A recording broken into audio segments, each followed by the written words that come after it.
So as you guys know, last week I had the chance to be in Ferguson for the verdict of the grand jury in the Michael Brown hearing, the death of Michael Brown and the trial of Darren Wilson, or the lack thereof, rather. And I thought I would take a moment to just sort of talk through that with you, just sort of being there. I really haven't unpacked it all quite yet, to be honest with you, America. Because it's, you know, it was a lot. And the reason being, and I hate to use this mantra because you hear it talk so much, but I think the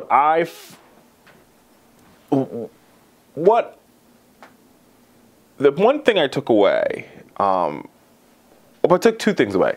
The first thing I took away, and I'm talking about both of them, the one thing I took away was this idea that we indeed live in a system where one group of people's lives are valued more than another group of people's lives. And I know people will be like, well, you know, Mike Brown, there's video surveillance of Mike Brown, you know, at the convenience store.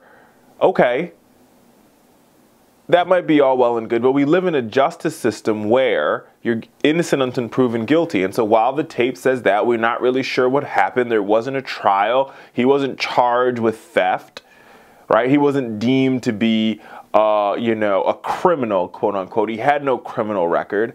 And indeed, even if it does not mean or justify a death sentence.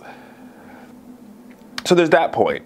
And I think, listen, let's be very clear. I also think there is an absence of leadership in this country, which led us to this place. And I'm not talking about the president, because it's not the job of the president to be a leader in the city of Ferguson, Missouri. I'm talking about leadership from everything from the police sergeant, or, you know, your white shirts, quote unquote, to the governor. When you have and to the prosecutor for that matter, when you have a prosecutor who says, I don't want to try this case, I don't think anything is wrong. When you have a prosecutor that depends upon an endorsement from the police union to win an election, America, we have a problem, because how is it then possible for that prosecutor to turn around and prosecute the police officer that he depends to vote for him? Now, I'm going to get into the specifics of the trial later on in the show.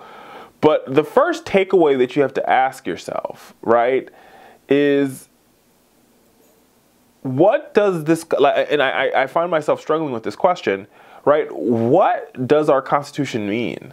What is the ideal when you are a kindergartner or a preschooler and you go to school and you put your hand across your heart and you say, I pledge allegiance to the flag of the United States of America? And the end part is the most important: liberty and justice for all. But do we truly live in a society that an African-American boy pledging to the flag and a Caucasian boy pledging to the same flag, really liberty and justice for all means the same thing? That's what we have to ask ourselves today. And I'm going to get to this whole hands up stuff in a second. But I think we've really got to ask ourselves that question on today. And I really, whether you're white, black, purple, yellow, blue, green, orange, or tangerine, which is the same color as orange, right? Just think about that for a second. And it doesn't matter. I think people have tried to make the Mike Brown case about everything that it's not. They've tried to make it about Reverend Al Sharpton. They've tried to make it about the NAACP. They tried to make it about Anonymous. They tried to make it about the KKK. They tried to make it about rioters. It's not about any of those things.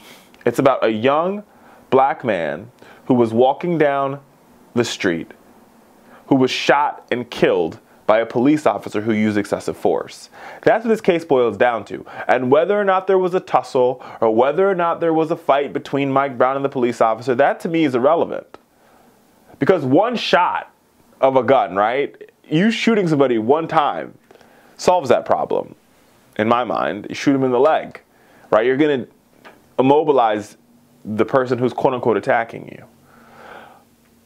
And not to mention the fact that this officer spends so much time trying to he characterizes, you know, Mike Brown as some sort of demon, some sort of Incredible Hulk figure, which to me sort of harkens back to it harkens back to the ideals of, and I know I'm going to get crazy comments and whatever, I could care less at this point in time.